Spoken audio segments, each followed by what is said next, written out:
Padre Jonas é uma das grandes inspirações como pregador e escritor também na minha vida. Eu quero que você assista essa relíquia, essa pregação antiga que muitos não conhecem, sobre o ensinamento do Padre Jonas sobre os santos anjos. É uma pregação do início, bem lá atrás, da Canção Nova, e eu quero que você assista, deixe seus comentários aqui, e eu vou deixar essa preciosidade, essa relíquia para você. Deixe nos comentários o que você achou. Assista, eu tenho certeza que essa pregação vai enriquecer sua vida. Apocalipse 1, versículo 9. Revelação e mensagem às 7 igrejas da Ásia. Eu, João, vosso irmão e companheiro nas tribulações, na realeza e na paciência em união com Jesus. Veja que beleza, né? Eu, João, vosso irmão e companheiro nas tribulações, na realeza e na paciência em união com Jesus, estava na ilha de Pátmos por causa da palavra de Deus e do testemunho de Jesus. Ele não estava lá à toa, estava lá por causa da palavra de Deus e do testemunho de Jesus. Certamente João estava lá deportado, porque ele pregava a palavra, porque ele testemunhava Jesus. Ele estava lá prisioneiro, deportado, por causa da palavra de Deus e do testemunho de Jesus. Num domingo, fui arrebatado em êxtase e ouvi por trás de mim voz forte como a de trombeta que dizia: o que vês? Escreve-o num livro e manda-o às 7 igrejas: a Éfeso, a Esmirna, a Pérgamo, a Tiatira, a Sardes, a Filadélfia, a Laodiceia. Temos que explicar já aqui. Vocês sabem que o livro do Apocalipse é o livro para os fins dos tempos. Então essas igrejas para as quais o Senhor Jesus manda João escrever são as igrejas dos fins dos tempos. Já começamos explicando aqui, igrejas. Nós estamos apenas acostumados a essa expressão da igreja católica, a igreja protestante, né? Igreja ortodoxa. Ou então no meio evangélico, então igreja presbiteriana, igreja cristã do Brasil, e igreja Assembleia de Deus, igreja etc, etc. Mas aqui não é disso que está falando. Aqui, por igreja, a palavra de Deus está entendendo aquela assembleia, aquele agrupamento, aquela comunidade de pessoas fiéis ao Senhor. Eu diria um punhadinho de fiéis. Veja, nós estamos no começo do cristianismo. Então, em cada lugar, havia um punhadinho de cristãos fiéis. Havia um punhadinho de fermento. Havia um punhadinho de sal. E é essas igrejas que o Senhor manda falar. Só que não são aquelas cidades daquele tempo. Interessante, os intérpretes olhando as cidades aqui que eles encontraram no mapa e as cidades aqui que eles não encontraram no mapa. Porque na verdade não eram cidades que existiam naquele tempo as quais João devia escrever.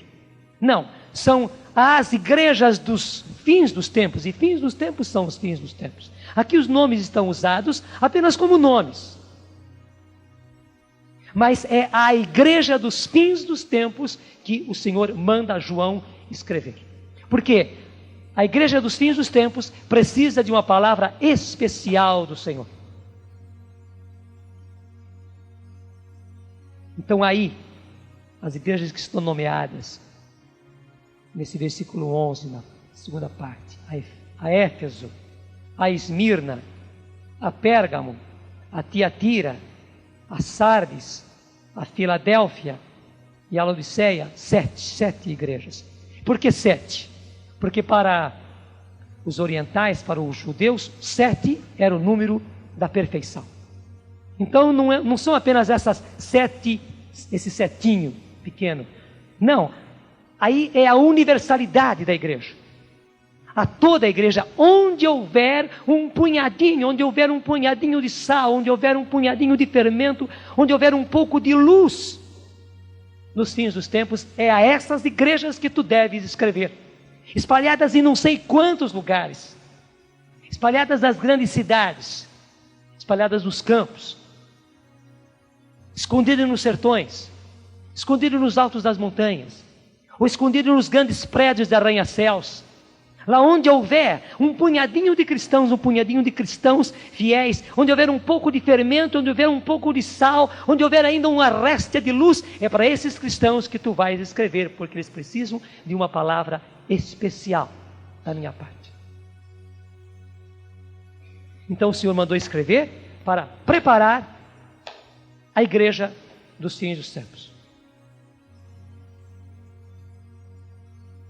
E meus irmãos, nós somos essa igreja dos fins dos tempos. Porque você pergunta, quando é que vão começar esses fins dos tempos? Vocês estiveram aqui em Lorena, a visita do padre Stefano Gobbi, foi uma beleza quando ele esteve aí. Não dessa vez, mas na outra vez que ele veio ainda,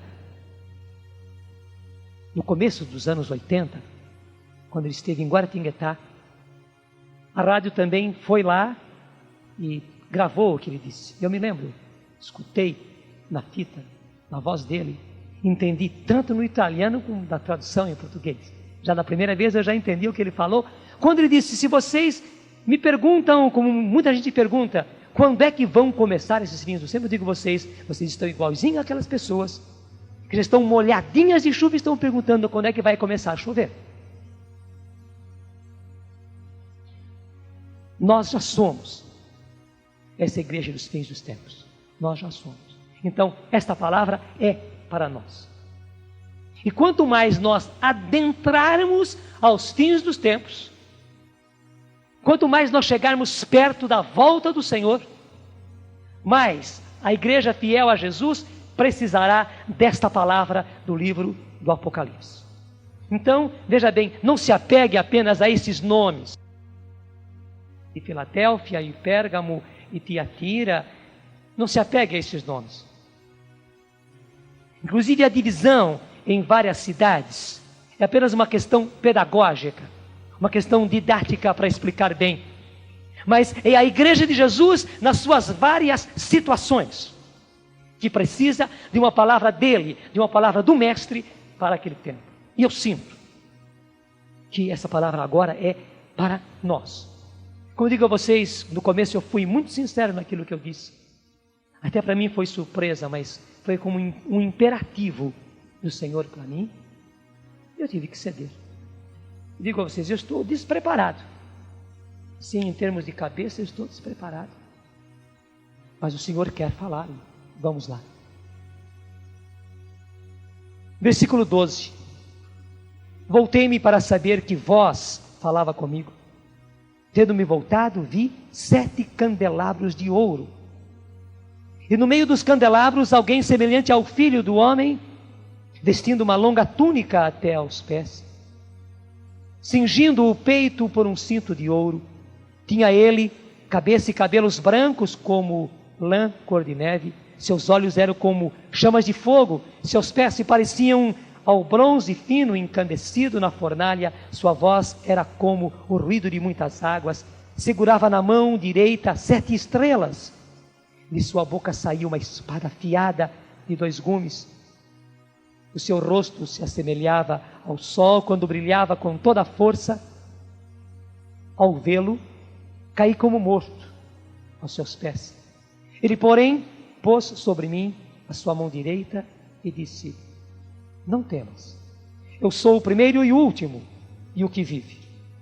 Pois estive morto e eis-me de novo vivo pelos séculos dos séculos. Eu tenho as chaves da morte e da região dos mortos. Escreve, pois, o que viste, tanto as coisas atuais como as futuras. Eis o simbolismo das 7 estrelas que viste na minha mão direita e dos 7 candelabros de ouro. As 7 igrejas são os anjos das 7 igrejas. Não, eu li mal. As 7 estrelas são os anjos das 7 igrejas. E os 7 candelabros, as 7 igrejas. Eu fiz questão de ler tudo porque esse texto está cheio de simbolismos. Então era preciso que nós lêssemos versículo 20, para entendermos tudo. Veja que beleza. Eis o simbolismo das 7 estrelas que viste na minha mão direita e dos 7 candelabros de ouro. As 7 estrelas são os anjos das 7 igrejas. E os 7 candelabros, as 7 igrejas.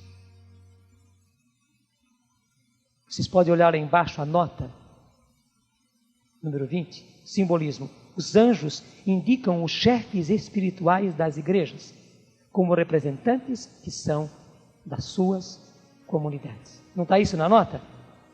É. Simbolismo. Os anjos indicam os chefes espirituais das igrejas como representantes que são das suas comunidades. E que beleza, João viu Jesus tendo nas suas mãos as 7 estrelas, que é dito são os 7 anjos das 7 igrejas. Quer dizer, Jesus tem nas mãos os líderes das igrejas, onde tem um punhadinho de cristãos fiéis. Claro, Jesus suscita também alguém à frente, alguém que lidere, alguém que conduza, alguém que guie. E ele chama inclusive com o nome bonito, gostoso de anjo, o anjo daquela igreja. Ele não chama de autoridade, ele não chama de mandão, ele chama de anjo. Anjo porque é alguém enviado por Deus, é alguém colocado por Deus, é um mensageiro de Deus, é alguém que traz a presença de Deus, é alguém que traz a autoridade de Deus, é alguém que traz Deus, é alguém que traz o amor de Deus, o carinho de Deus para aquele povo. É alguém colocado para guardar aquela igreja, para proteger aquela igreja, para defender aquela igreja, para lutar por aquela igreja como um anjo. E me parece que é já por aqui que Jesus está falando a nós. No parecer do Senhor, o que são os líderes? O que são aqueles que coordenam? O que são aqueles que estão à frente? Que nome tenha? De qualquer agrupamento, de qualquer punhadinho de cristãos fiéis ao Senhor. Um grupinho de oração, uma pequena comunidade, um bairro, uma capela, uma equipe de serviço, seja o que for. O que são esses que estão à frente, esses que lideram, esses que formam a equipe, esses que coordenam? O que são eles? Eles são os anjos dessa comunidade, os guardas dessa comunidade, os mensageiros de Deus para essa comunidade, a presença de Deus, porque os anjos são presença de Deus, a presença de Deus nessa comunidade. E que presença de Deus? Presença de Deus, da autoridade de Deus, do poder de Deus, mas presença do amor de Deus, presença da misericórdia de Deus, presença do perdão de Deus, presença da ternura de Deus, do carinho de Deus. É isso que Jesus quer de cada líder, é isso que Jesus quer de você. Ele não precisa mais de gente querendo impor a sua autoridade, ele não precisa mais de gente querendo pisar no povo. Não. Ele precisa de gente que tenha coração de pastor, gente que tenha o coração dele para conduzir o seu povo. O seu povo já está tão esmagado, o seu povo já está tão ferido, o seu povo já está tão machucado, que precisa agora de anjos. Claro, nenhum de nós tem essa capacidade de ser anjo. Anjo do Senhor para uma comunidade. Nenhum de nós tem essa capacidade. Mas o Senhor nos suscita, o Senhor nos dá a graça. O carisma começa aí. A renovação é carismática. Então vamos dizer assim, o Senhor carismatiza. Vamos inventar o verbo.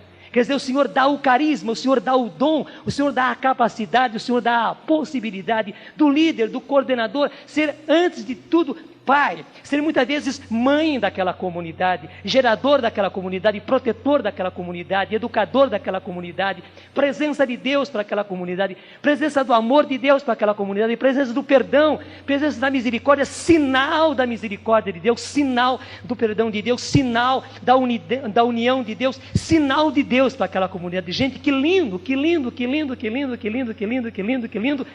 E que tristeza que somos nós. E que tristeza que somos nós. Abaixo todo o nosso autoritarismo, abaixo toda a nossa incompreensão, o não entendermos essas coisas, ou continuarmos querendo ser tiranos uns dos outros, tiranos do nosso povo, abaixo tudo isso, abaixo aquela nossa vontade de subjugar, de dominar, de subir, de ter posições, de ter cargos, o nosso homem velho, que não tendo cargos e posições, e não tendo autoridade no mundo, então vai buscar, infelizmente, porque o nosso homem velho é maquinador. Eu sei que nenhum de nós faz de má vontade, mas o nosso homem velho é maquinador. Ele continua com sede de poder, com sede de dominação, com sede de estar acima, com sede de se vangloriar, de parecer diante dos outros. Então ele vai buscar justamente em ambientes religiosos, onde existe um punhado de cristãos, para ali ele tentar ser o dominador, o subjugador, sobre aquele que manda, sobre aquele que tem autoridade, aquele que está por cima. Não é nada disso, não é nada disso, não é nada disso, não é nada disso. Nós temos que estar atentos e reconhecer que, se por um lado, com toda a boa vontade, a gente quis ser coordenador de alguma coisa, ser coordenador de um grupo de oração, ser participante de uma equipe, com toda a boa vontade a gente fez isso, foi porque nós queríamos servir ao Senhor, mas temos que estar atentos também, porque o nosso homem velho está vivo e ativo como um tronco velho, mas que sempre brota de novo, não é verdade? A gente vê esses troncos velhos, antigos, né? Está sempre querendo um brotinho sair de novo. O nosso homem velho sempre tem brotos novos querendo sair. E desculpa a expressão, ele é sem vergonha. Ele é sem vergonha. Ele busca sempre meios de ele se pôr por cima como homem velho, dominador, subjugador, tirano. E não é nada disso, não é nada disso. Pelo contrário, o Senhor quer fazer de nós os anjos das comunidades. Mas eu não estou vendo aqui uma palavra negativa. O Senhor não nos fala agora negativamente, o Senhor nos fala positivamente. É só para abrir os nossos olhos, para chacoalhar a gente e dizer: eu tenho o poder de fazer de vocês os anjos das comunidades que eu quero conduzir no meu amor. Eu tenho o poder de fazer de vocês realmente aqueles que vão ser presença minha nas comunidades, nos grupos. Eu tenho o poder de mudar vocês, de mudar a cabeça de vocês, de mudar o coração de vocês, de ir mortificando o homem velho de vocês e ir suscitando e reavivando o homem novo em cada um de vocês, para que vocês sejam aquele anjo que eu quero colocar à frente das minhas comunidades, das minhas igrejas, onde quer que exista, onde quer que esteja. Obrigado. Onde quer que esteja um punhadinho de cristãos fiéis, um punhadinho de fermento, um punhadinho de sal, lá eu quero estar na presença de alguém que eu mesmo escolho e que eu mesmo preparo, que eu mesmo modelo, que eu mesmo carismatizo. Isso é, eu faço capacitado, eu torno capacitado, eu dou o meu dom para ser o meu anjo lá. E diz aqui a palavra, e o Senhor tinha essas estrelas nas suas mãos. Quer dizer, é coisa preciosa na mão do Senhor. E é Ele que controla esses líderes. Ele quer controlar. Ele que controla esses líderes. Gente, não somos nós, com a nossa cabeça, que vamos então fazer os nossos planos e os nossos projetos e conduzir o povo desse jeito, daquele jeito, dentro dos nossos projetos. Não é outra coisa, o Senhor é o condutor desse povo. Ele que suscitou, Ele inclusive que reuniu esse povinho, um povinho pobre, um povinho humilde, mas que busca a Deus, que é fiel a Deus, que quer estar com o Senhor, que nesse mundo que cada vez mais vai se decompondo, é o mundo em decomposição aquele que nós estamos, que nesse mundo em decomposição há um povinho fiel que quer servir ao Senhor. E no meio deles o Senhor suscita um líder, um coordenador, a quem o Senhor mesmo quer inspirar. Não é com projetos humanos que nós vamos governar esse povinho. Não é com projetos humanos que nós vamos coordenar esse povinho e conduzi-los como pastores pelos caminhos do Senhor. Não, mas é pela própria inspiração do Senhor. Então o Senhor quer ter os líderes na sua mão. Veja, e aqui não há uma palavra de reprovação, pelo contrário, é uma palavra de carinho. Eu quero ter você na minha mão. Eu quero mover você, eu quero movimentar você. Eu quero formar você, eu quero modelar você. Eu quero você sensível a minha mão. Veja então, com a mão de um artista, qualquer tipo de arte, quem toca piano, quem toca harpa, quem faz massagem, a mãe que acaricia, as mãos. O Senhor quer ter-nos assim nas suas mãos, e mãos ágeis do Senhor, que nós sejamos sensíveis ao toque dos dedos do Senhor. É isso. A primeira coisa é esta. E agora nós podemos retomar o trecho todo. Desde o versículo 12, voltei-me para saber que vós falava comigo. Tendo-me voltado, vi 7 candelabros de ouro. E o que disse lá, que são os candelabros de ouro? São justamente as igrejas. E por que candelabro? Você sabe o que é o candelabro, né? O candelabro é aquele porta-vela. Até em casa a gente tem certos candelabros muito simplesinhos. A gente pega e põe a vela, né? Na igreja tem aqueles candelabros grandes, bonitos, de prata e tal, altos. Então, o candelabro é um porta-vela. Eu podia dizer mais bonito, é um porta-luz. O candelabro é um luzeiro. E, aliás, a luz precisa de um portador. A luz precisa de um portador. E aí já está uma mensagem linda. Quanto mais estivermos nos fins dos tempos, mais serão as igrejas, isto é, esses grupinhos, esses punhadinhos de cristãos fiéis, é que serão os porta-luzes de Deus. Quanto mais o mundo estiver em trevas, mais o Senhor vai precisar desses porta-luzes, esses luzeiros de Deus nas trevas. E já estamos sendo. Não esperem para amanhã, não. Não esperem molhar mais, nós já estamos bem molhados já. Nós somos essa igreja dos fins dos tempos.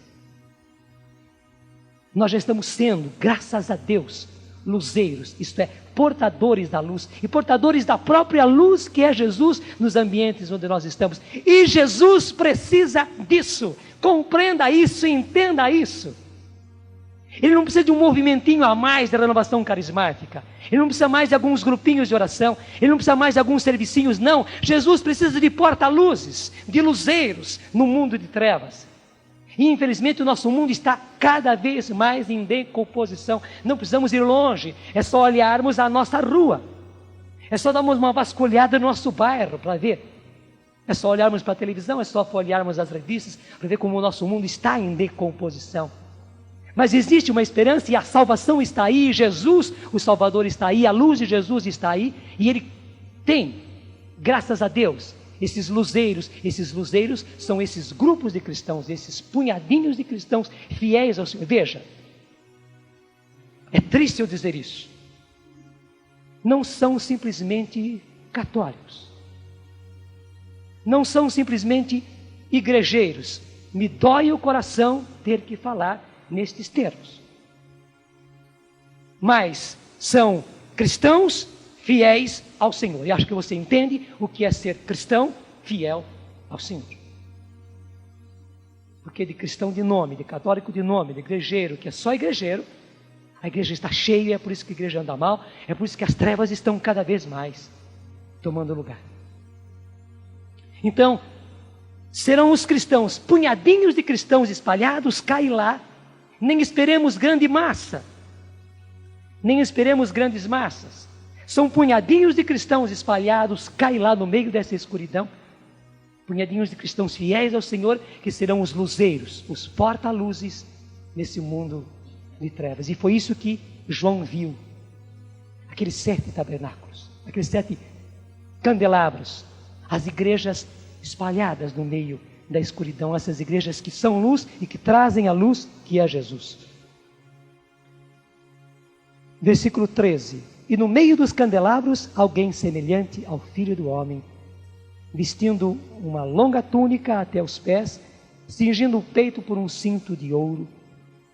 É evidente que se trata de Jesus, e essa longa túnica, e cingido o peito com um cinto de ouro, é Jesus sacerdote, é Jesus rei. Aquele cinto que fala aqui era justamente como o presidente usa uma faixa, não é? Nós vimos agora na posse, o presidente recebendo uma faixa. Naquele tempo não era assim, uma faixa desse jeito, era uma faixa assim, mas sobre o peito, entende? O rei colocava uma faixa no peito, e não assim, caído. E é o símbolo real. É Jesus sacerdote, é Jesus rei no meio das suas igrejas. E aí que está o bonito agora. E no meio dos candelabros, alguém semelhante ao Filho do Homem, vestindo longa túnica até os pés, cingido o peito por um cinto de ouro, mas ali, no meio dos candelabros, o que quer dizer isso? O lugar de Jesus é na igreja. Jesus vive na igreja. Jesus caminha na igreja. Jesus perpassa na igreja. É no meio da igreja que Jesus quer estar. É no meio da igreja que Jesus quer estar. E é ali que ele age. E ali está a ação dele. Ali é o lugar dele. E é ali que Jesus se manifesta. E que igreja é essa? São os punhadinhos de cristãos fiéis ao Senhor. 14. Tinha ele cabeça e cabelos brancos, como lã cor de neve. Isto é, mostrando Jesus maduro, Jesus adulto, Jesus Senhor. Não velho, mas Jesus Senhor, Jesus maduro. Seus olhos eram como chamas de fogo, seus pés se pareciam a um bronze fino e incandescente na fornalha. Sua voz era como o ruído de muitas águas. Segurava na mão direita 7 estrelas. Beleza, eu já falei disso, volto agora. Segurava na sua mão 7 estrelas, que são os líderes dessas igrejas. De sua boca saía uma espada afiada de 2 gumes. O seu rosto se assemelhava ao sol, quando brilha com toda a força. Ao vê-lo, caí como morto. Aos seus pés, ele, porém, pôs sobre mim a sua mão direita e disse: não temas, eu sou o primeiro e o último e o que vive, pois estive morto e eis-me de novo, vivo pelos séculos dos séculos. E tenho as chaves da morte e da região dos mortos. Escreve, pois, o que viste, tanto as coisas atuais como as futuras. E podemos entrar agora diretamente nesta mensagem à primeira igreja, que é a igreja de Éfeso. Qual é a primeira igreja a qual João deve escrever? A igreja de Éfeso. Repitam comigo. Qual é a primeira igreja a qual João deve escrever? A igreja de Éfeso. Vamos ler então agora, capítulo 2. Ao anjo da igreja de Éfeso. Quem é o anjo da igreja de Éfeso? Quem é o anjo da igreja de Éfeso?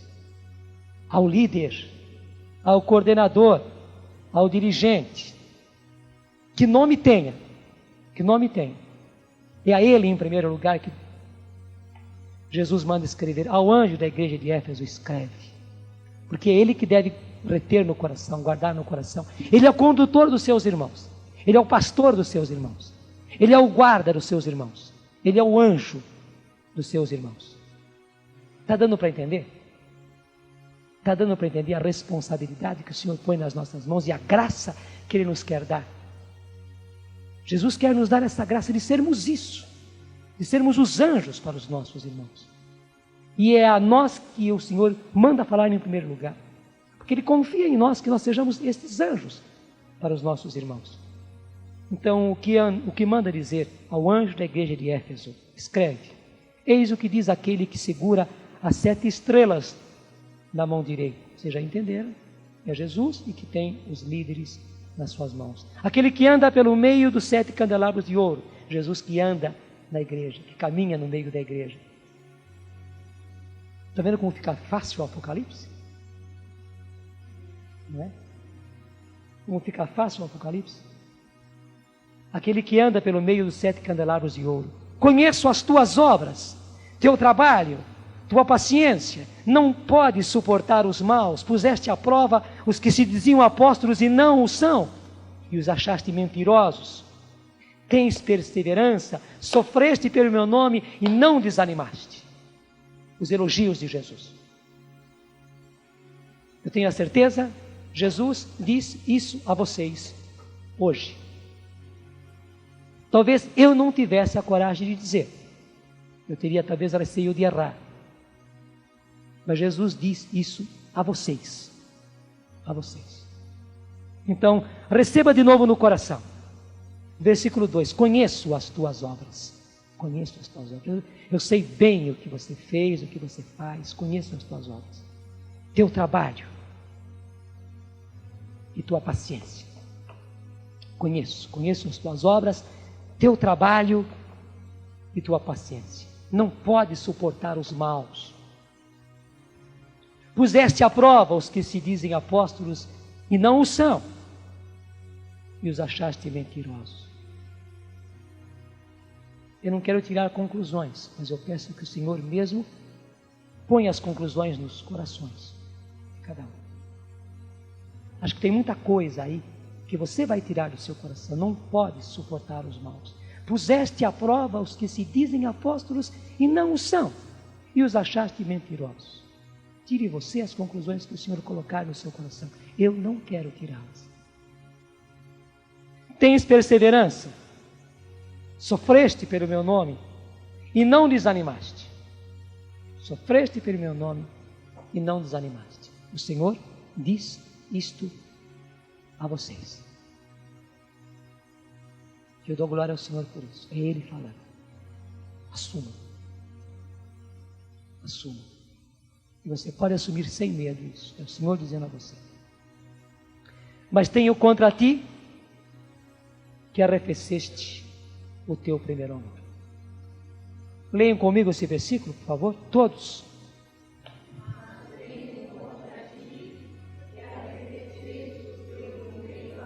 Leiam as mulheres, por favor.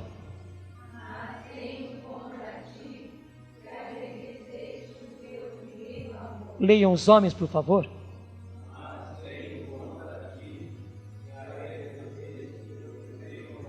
Eu também não teria coragem de dizer isso. Mas é Ele dizendo. E o que Ele diz aqui, não retira o restante. Não retira o restante. Mas é o Senhor agora dizendo, mas tenho contra ti que arrefeceste o teu primeiro amor. E você sabe o que é primeiro amor. Todos nós vivemos isso, graças a Deus. E se você não viveu isso, é porque você não teve um encontro pessoal com o Senhor. Se você não viveu o primeiro amor, é porque você não teve realmente um batismo no Espírito Santo. Eu tenho certeza que você teve. Você se lembra quando você foi batizado no Espírito, como você tinha amor no seu coração, como você tinha uma vontade, um impulso de dentro para rezar. Você tinha como que um vulcão dentro de você para rezar, e rezar de manhã, rezar de tarde, rezar de noite, rezar nas madrugadas. A gente buscava tempo para rezar, varava às vezes noites rezando, onde sabia que havia um grupo de oração, lá nós íamos para rezar com os outros, onde havia uma vigília, a gente fazia questão de que tivesse vigílias, que tivesse orações, que tivesse grupos, e a gente também rezava sozinho, rezava com a Bíblia, rezava sem a Bíblia, rezava nos campos, rezava no tanque, rezava guiando o carro. Nós tínhamos, e vinha de dentro, vinha do Espírito em nós, e não era somente a oração, era também a palavra de Deus. Que gosto pela palavra de Deus, que impulso, como a gente devorava a Bíblia, devorava a palavra de Deus, como a gente riscou Bíblia e mais Bíblia, né? E a gente levava a Bíblia consigo. Se não era a Bíblia, levava o Novo Testamento, e era na fila, era no escritório, era no espaço entre uma coisa e outra, era nas madrugadas, era de noite, era nos tempos de folga, era no fundo do quintal, não sei. Nós sentimos atraídos para a palavra de Deus. É que nem garoto que está aprendendo a tocar violão, não é? Nós assim éramos com a Bíblia. Muita gente nos chamou de fanáticos e mil coisas, mas nós não nos incomodávamos e tínhamos gosto, tínhamos satisfação. E por causa disso nós tínhamos grande zelo pelo Senhor. Nós conhecíamos o Senhor, nós conhecíamos os mandamentos do Senhor, nós queríamos servir ao Senhor, nós queríamos cumprir a lei do Senhor. Nós deixamos tanta coisa errada para trás, deixamos vícios, deixamos maus hábitos, deixamos antigos pecados, deixamos, nós sentimos que nem foi por nós nos tornamos homens novos, mulheres novas, graças a Deus. E nós podemos até colocar a mão diante da Bíblia e dizer, eu vivi realmente uma vida de homem novo, eu deixei de ser o homem velho, eu provei na minha carne que todo aquele que está em Cristo é uma nova criatura, passou o que era velho, eis que tudo se faz novo. Eu provei na minha carne, provou ou não provou? Provou, eu dou graças a Deus que você provou isso. E eu pergunto, onde é que está tudo isso?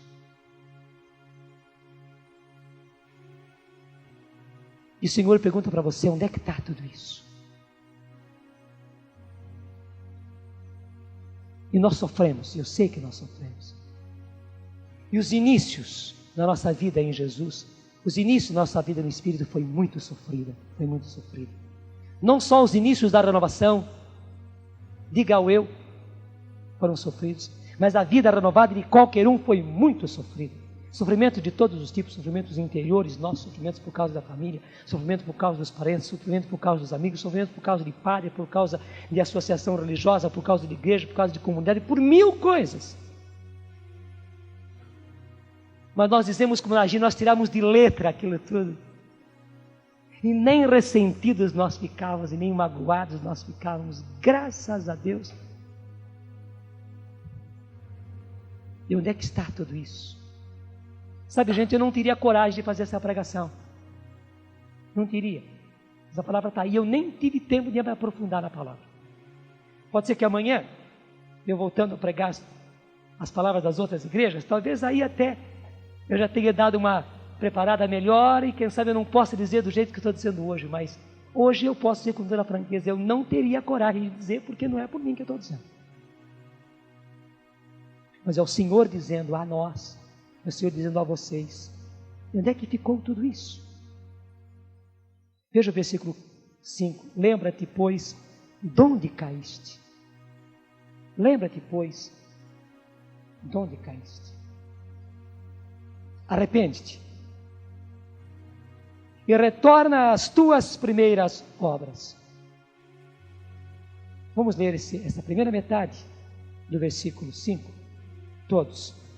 Lembra-te, pois, de onde caíste. Arrepende-te e retorna às tuas primeiras obras. Até aí. Arrepende-te e retorna às tuas primeiras obras. E sabe, quando o Senhor fala assim, não é para Ele pisar em cima da gente, não. Ele está dizendo, você tem agora a possibilidade de fazer isso. Não é uma simples imposição. É como ele dissesse assim, o caminho está desimpedido. Pode ir, que eu já desimpedi o caminho e até coloquei sinal verde. Se havia sinal vermelho antes, não se importe, agora eu já pus sinal verde, pode ir porque eu já abri o sinal. Então quando diz arrepende-te e volta às tuas primeiras obras, retorna às tuas primeiras obras, não é uma imposição, é um caminho livre.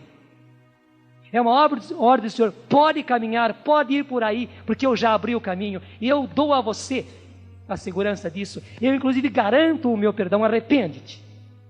E pode começar a arrepender-se desde agora, arrepende-te. E retorna às tuas primeiras obras.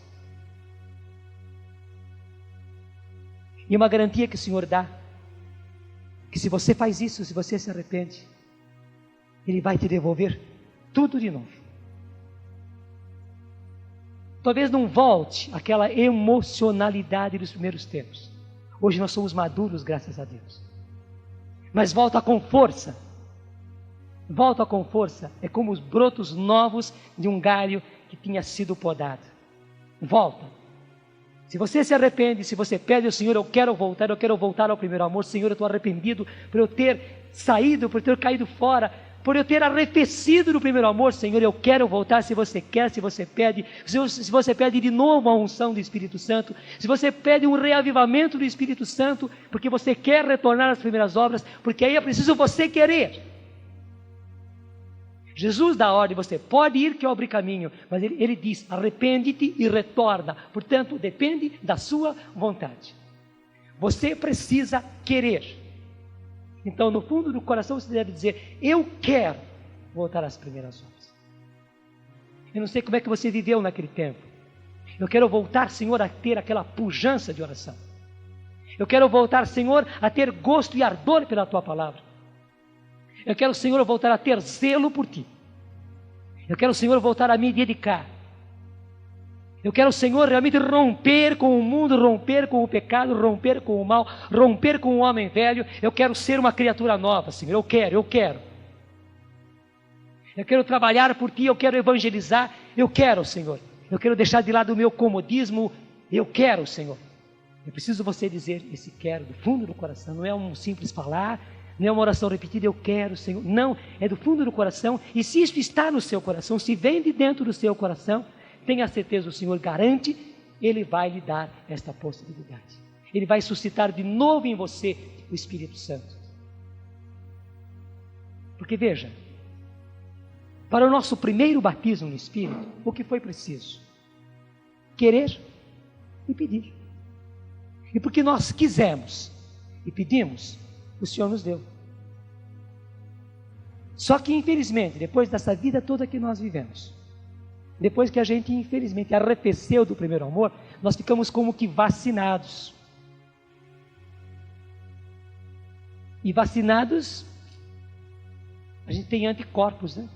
E resiste à ação do Espírito Santo. Resiste ao Espírito Santo. Mas aí que está. Se você quer e você pede, porque você se arrependeu, você reconhece, aí que está. Você precisa reconhecer que você não andou bem. Abaixo a sua autossuficiência, abaixo a sua crista levantada, abaixo aquela sua presunção, que eu sou bom, que eu sou o coordenador, que eu sou o dirigente, eu sou isso, eu sou aquilo. Deixe o Senhor falar no seu coração. Deixe o Senhor desmascarar você, deixe o Senhor tirar todas as suas máscaras e deixa. Ele não é para te humilhar, é para te deixar ver a verdade. O ponto que você chegou, como ele diz aqui claro, lembra-te, pois, de onde caíste. Lembra-te, pois, de onde caíste. O Senhor quer que você se arrependa. Que você sinta no fundo do coração que você não foi certo, que você falhou com o Senhor. Que você falhou com a graça que você recebeu. Que você falhou com o batismo no Espírito. Que você falhou com todo o turbilhão de graça que o Senhor deu a você, de ardor pela oração, de gosto pela palavra de Deus, de zelo pelo Senhor, de mudança de homem velho para homem novo, você falhou, você que perdeu tudo isso, você que deixou as coisas escaparem pelas suas mãos. Não fique agora culpando os outros, culpando o padre, culpando a renovação, culpando a equipe, culpando quem dirigia. Não, você perdeu isso. Se os outros falharam, os outros vão se haver com o Senhor. Reconheça a sua falha, se arrependa e queira agora.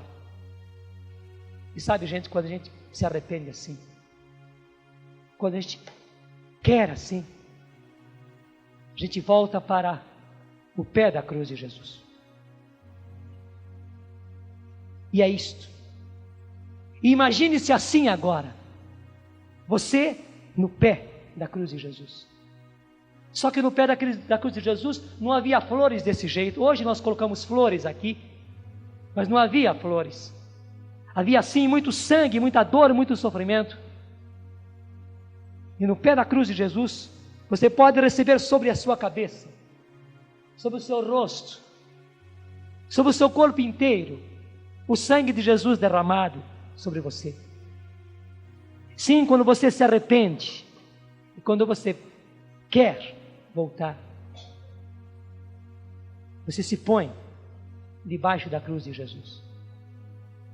E Jesus tem o poder de agora, Jesus tem o poder de neste tempo derramar sobre você o seu sangue precioso, o sangue da redenção, aquele mesmo sangue que ele derramou um dia na cruz, porque esse sangue agora é eterno, ele jorra a todo momento. Ele recai a todo momento sobre você, sobre o seu corpo, sobre a sua alma, sobre o seu espírito. E ele lava, e ele cura, e ele perdoa, e ele liberta. E aquele Jesus que no alto da cruz entregou o Espírito, entrega mais uma vez de volta para você o Espírito. E ressuscita o Espírito em você.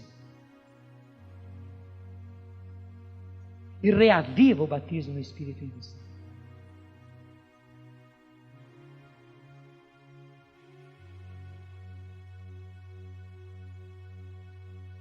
E eu não quero deixar para depois, Senhor. Estou trazendo agora cada um dos meus irmãos aqui, bem ao pé da tua cruz, Jesus. Estou trazendo cada um deles, Senhor, aqui, ao pé da tua cruz, para que cada um de nós, Senhor, sejamos banhados do teu sangue, lavados pelo teu sangue, Senhor. Nós erramos, Senhor, Não erramos porque queríamos errar, mas nós erramos, reconhecemos que erramos, Senhor. Nós deixamos escapar, Senhor, a Tua graça. Deixamos escapar o Teu Espírito. Arrefecemos do primeiro amor, Senhor. Deixamos que esta graça se esvaziasse em nós. Nós reconhecemos, Senhor, e arrependidos, nós nos colocamos agora pessoalmente debaixo da Tua cruz, Senhor, e pedimos o Teu sangue. Derrama o Teu sangue, Senhor, sobre mim, Senhor. Cada um de nós está dizendo isso. Derrama o Teu sangue sobre mim, Senhor. O sangue da Tua redenção, Senhor. Sim, o sangue que me salvou, Jesus. O sangue que me salva agora, Jesus. O sangue de que eu preciso agora, Jesus, para ser perdoado, para ser purificado, para ser curado, para ser liberto, para ser desvencilhado de tantos laços com os quais eu me deixei amarrar, Senhor, e para eu voltar a ser uma nova criatura. Eu sei, Senhor, que inclusive o meu arrefecimento no primeiro amor me tornou vacinado, Senhor, e agora é mais difícil, mas eu sei que Tu podes tudo, Senhor, que nada é impossível para Ti, Senhor. E eu suplico, Senhor, batiza-me novamente no Teu Espírito. Nós não vamos sair dessa casa, Senhor, depois do terceiro dia, sem que sejamos novamente batizados no Teu Espírito. Sem que sintamos, Senhor, novamente, sem que sintamos sensivelmente, Senhor, os efeitos do Teu batismo no Espírito. O batismo no Espírito, Senhor, de que nós precisamos, que Tu nos dá, Senhor. Nós queremos sair dessa casa, Jesus, novamente no primeiro amor. Nós não queremos, no final do terceiro dia, sair de outra maneira. E nós não sairemos a não ser redespertados no primeiro amor.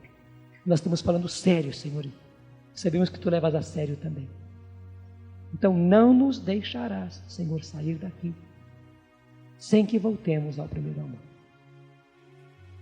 Sem que retomemos, Senhor, o primeiro amor. Sem que voltemos às nossas obras do início. Sem que tenhamos reavivado em nós o Teu Espírito, sem que sejamos imersos, banhados, batizados no Teu Espírito, Senhor. Então nós pedimos desde agora, vai agindo com a Tua redenção, Senhor, em nós. Sabemos que há muita coisa para ser curada, muita coisa que ficou empedrada em nós, Senhor, e de tudo isso nós precisamos ser curados, profundamente curados, Senhor. Realiza a Tua obra em nós, Senhor. Agora, nessa noite, nesses dias que vão se seguir, realiza a Tua obra em nós, Senhor. Nós precisamos, estamos pedindo, Senhor. Nós não queremos sair dessa casa sem que isso aconteça em cada um de nós. Sem que isso aconteça em mim. É o que nós pedimos ao Pai por Jesus Cristo. Sim, por esse Jesus Cristo, vosso Filho. Na unidade do Espírito Santo. Amém. E nós não pedimos em vão, não. O Senhor fez a obra.